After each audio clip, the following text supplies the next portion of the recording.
எல்லாருக்கும் சில விஷயங்கள் தெரியும். எனக்கு தெரிஞ்சதை செய்ய விட்டீங்கன்னா நல்லா இருக்கும்.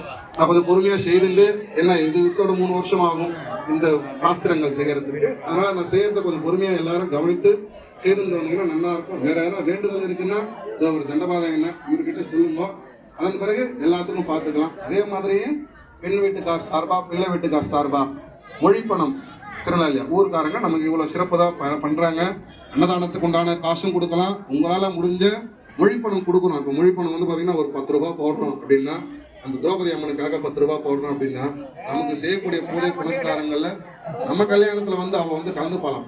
ஏதோ ஒரு ஸ்வரூபமா வந்து கலந்துட்டு அன்னைக்கு 10 ரூபாய்க்காக இல்லை, அவ 10 லட்சமா கூட கொடுப்பா. அந்த மனப்பூர்வமா நம்ம கொடுக்கக்கூடிய காணிக்கை அம்பாளுக்கு சீக்கிரமா எனக்கு திருமணம் ஆகணும், அந்த அம்பாளுக்கு நான் மொழி பணம் போடுறேன் அப்படின்றது. மொழின்றது திரும்பி வரத்துக்கு பேர் தான் மொழி. அந்த திரும்பி வரக்கூடிய மொழிக்காக தான் அந்த இப்ப இந்த சாஸ்திரத்தை வச்சிருக்காங்க. ஏன்னா உங்ககிட்ட வந்தவங்க கிட்ட கட்டாயமா 100 ரூபாய் கொடுங்கன்னா நான் கொடுக்காம போயிட போறீங்க. எங்களால செய்திட முடியுமே கல்யாணத்தை. ஏன் அப்படின்னா அவ கல்யாணத்துல நம்ம ஒரு மொழி போட்டோம்னா அவன் நம்ம கல்யாணத்துக்கு வருவா. அந்த கல்யாணம் வரக்கூடிய நேர காலகட்டம் சீக்கிரமா புரிந்து வரணும்.